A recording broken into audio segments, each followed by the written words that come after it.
ادي البصل معايا اهي، الثوم اهي، احط الثوم على البصله. الصلصه بتاع الكوارع اللي هحط فيها الكوارع. انا كده حطيت الثوم اهو، هقلب فيها بقى لحد ما كله ياخد لون بعضيه، وبعد كده هنزل عليها بمعجون الطماطم اللي انا خلطته في الخلاط يعني. هوريها لكم بعد ما تتسبك. الكوارع معايا اهي نقعها بميه بخل زي ما انتم شايفين. هنضف بس اللي هو الاسود اللي فيها ده اهو. قعدت ادور على السلكه اللي بنضف بيها الممبار ما لقيتهاش، فانا هحطها بس كده عشان معلش بقى دي كانت تنظيف العيد، وانتوا عارفين ان في العيد بقى الدنيا بتبقى زحمه وكده. كتر خير اللي نضف. هخلصها واوريها لكم. السلام عليكم ورحمة الله وبركاته. ازيكم يا حبايبي، عاملين ايه؟ يا رب دايما تكونوا بصحة وعافية وخير. كل سنة وانتم طيبين. وزي ما وعدناكم كل يوم هنعمل أكلة من أكلات العيد الكبير، والنهاردة معانا طاجن عكاوي يا رب يعجبكم. قبل ما ابتدي الفيديو بتاعي بقى عايزه اقولك ان الرجل دي او العكوه، مش العكوه، الكارع ده كان حد جايبهولي متنضف، يعني مش انا اللي نضفته. وكان يعني حاولت على قد ما اقدر اكمل عليه تنظيف، عشان يعني مش عارفه هو كان لونه كده ازاي. واتحركت اسال هو انت نضفته بانهي طريقه، لان كان عارف زي ما انتم شايفين كده في سواد كتير قوي، وانا نضفته على قد ما قدرت وغسلته كتير قوي، بس اللون ده ما كانش بيطلع. فاول مره يصادفني كارع بالشكل ده. وطبعا انتوا شفتوا لو رجعتوا في القناه هتلاقوا ان الكوارع انا بنضفها بايدي، فبعملها بطريقه يعني الى حد ما الحمد لله مرضيه. فالمهم يعني ان الطاجن يعني هي الكوارع كانت نظيفه بس لونها كان غامق. انا مش عارفه هو بقى طبيعه الكارع كده ولا هو ايه، ما مش فاهمه. بس ان شاء الله هيعجبكم الكارع او طاجن الكوارع. عملت معاكم الفتة، وعملنا كمان التقطيع، وعملنا الكوارع عملتها معاكم في القناة كتير قوي، يعني هتلاقوا اكتر من 3 فيديوهات كوارع. فهو الموضوع سهل وبسيط. طيب انا النهارده مش هتكلم على طاجن الكوارع هو بيتعمل ازاي، قد ما هتكلم على تنظيف الكوارع. وبعد احترامي للي نظف الكارع ده، هو انا مش عارفه والله هو اتنضف بانهي طريقه، بس هو كتر الف خير اللي نظف يعني عموما. فالكارع عشان يطلع معاكي لونه فاتح وما بقاش غامق كده، الميه ما تخليهاش تغلي كتير، يعني حطي الميه وحطي يعني ايدك تتحملها. وانا عندي فيديو برضو في القناه موضحه كل حاجه فيه في تنظيف الكارع، وشكل الكارع كان طالع عامل ازاي، وكله كان قدام الكاميرا. بس احنا بقى في الفيديو ده عشان احنا يعني الموضوع بالنسبه لنا الكوارع كل الناس بتعرف تعملها وكل حاجه، بس في ناس كتيره في التنظيف بتتعب، وفي ناس كتيره بتنظف بس ما بتطلعش بالنتيجه المرضيه. وفي طرق كتير لتنظيف الكارع، يعني في ناس بتعتمدها وفي ناس لا. يعني حتى هنا الكارع متقطع بتقطيع كبير، عارفه اللي هو ايه، متقطع كبير قوي، فمين اللي هياخد قطعه زي دي في ايده كده؟ فحتى تقطيع الكارع برضو ليه يعني انت بتمسكي الكارع من عند الضافر كده، وبتقطعي الضافر من الجنب كده، بتمشي السكينه هي بتسلك معاكي. عارفه انت ورك الفرخه عند العضمايه او القرقوشه اللي بتبقى المفصل دي، هتلاقي الكارع نفس النظام. فالكارع طبيعي هي ما بتقسمش الا العضمايه اللي هي فوق الضافر، وبتتقسم حوالي 2 أو 3. لكن الكارع نفسه الضفر نفسه ما بتقطعش كبير كده، بالعكس لا بتقطع، بتقطعيه لحد ما بتحسي ان السكينه، انا مش عارفه اصوره لكم لاني مش عارفه اوصفه لكم، ده عايز يتصور عملي. فان شاء الله لو جانا كوارع او اشترينا كوارع هوريها لكم تقطيعها بيبقى عامل ازاي. هنرجع بقى لموضوع التنظيف لازم الميه تكون ايدك يا دوبك بتتحملها. في بعض الناس بتضيف بيكربونات، وفي ناس بتضيف ليمون، وفي ناس بتضيف بيكنج باودر. انا من الناس اللي بتضيف بيكنج باودر اوقات واوقات لا. ففي الفيديو اللي هتلاقوه في القناه مفيش، انا ما كنتش حاطه اي اضافات، بس الكارع طلع بنتيجه حلوه قوي.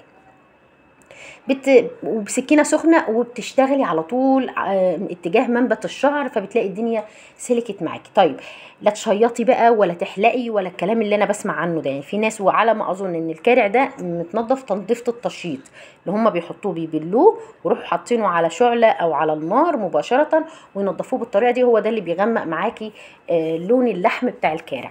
لا انتي بتعملي بالميه زي ما بقولك، الميه طبعا بتبقى نظيفه.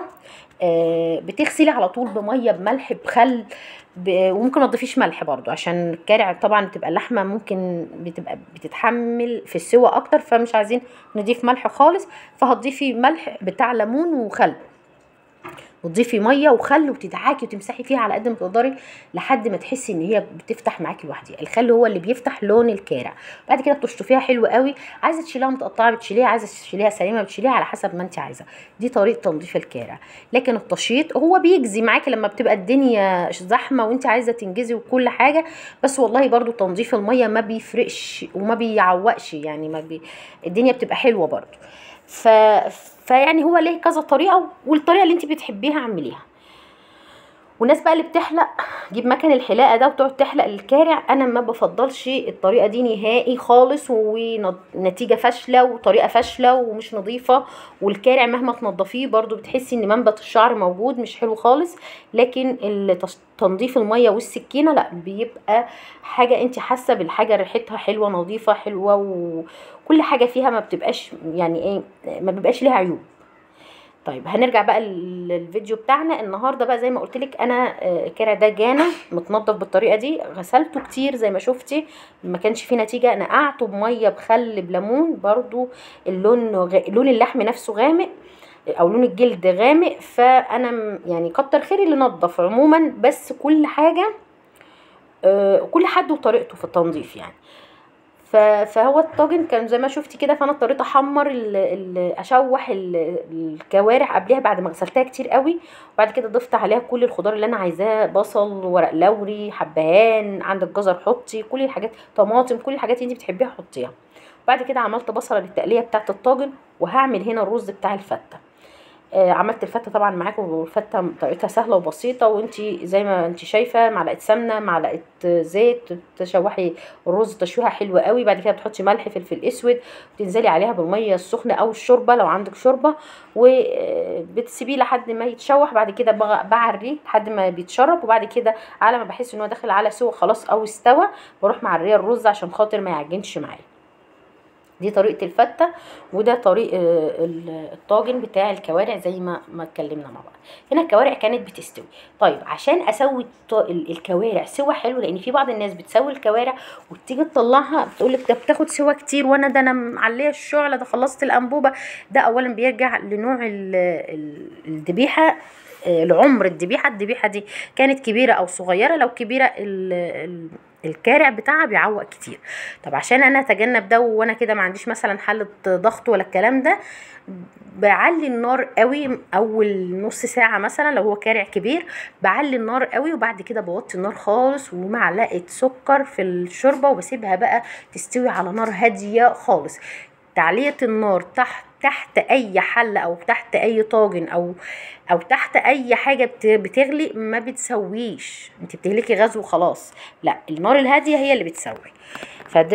ده في طريقه تسويه الكوارع او اي لحوم. حتى لو انت عندك لحمه كاسر كبيره برضو بتوطي عليها النار عشان خاطر تستوي معاكي سوا حلو. بس مش هحط والنار هاديه، لا، انا اول ما بحط اول ربع ساعه نص ساعه كده، وبعد كده بروح معليه النار، بروح موطيه النار واسيبها تستوي على نار هاديه. وعموما كل الاكل يعني الرز تعلي عليه بعد ما يتشرب تروحي موطيه خالص، تحسي الدنيا الرز مفلفل معاكي وحلو. هنا بقى كنت المفروض ان انا بشطب بقى عشان احط الاكل بتاعي ده في الطاجن. الشوربه عندي ما شاء الله جاهزه، هزود الصلصه بتاعتي زي ما انت شايفه كده، وهبتدي بقى اجهز للطاجن بتاعي.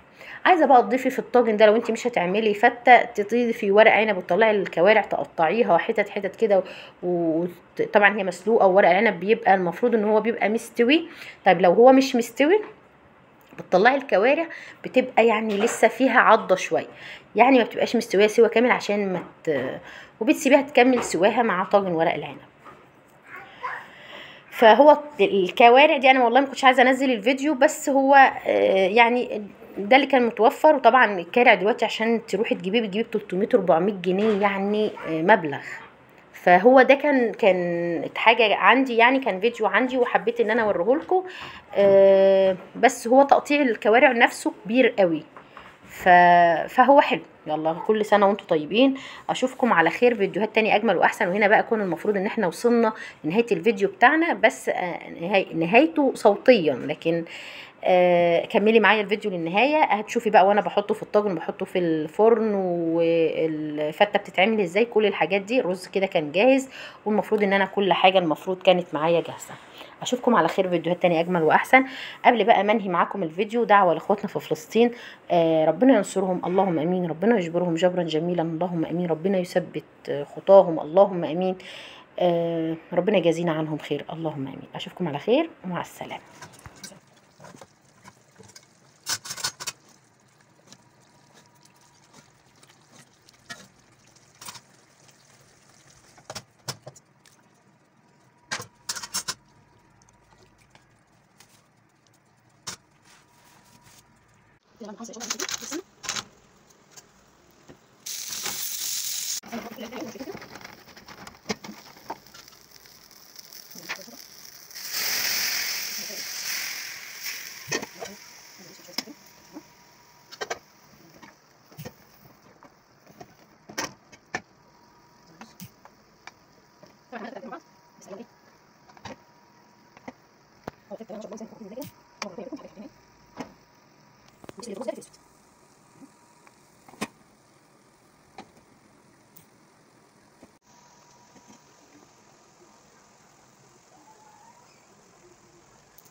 هاي طبعا معانا زي ما شايفين ما شاء الله عليه، ودي الوقفه بتاعهم شوفوا. يا رب يجعلكم النهارده وعليكم فيديو لايك وسبسكرايب وشير، ربنا يبارك لكم فينا. نتقابل فيديو تاني مع احسن باذن الله. ربكم في رعايه الله ويسع ويجزاكم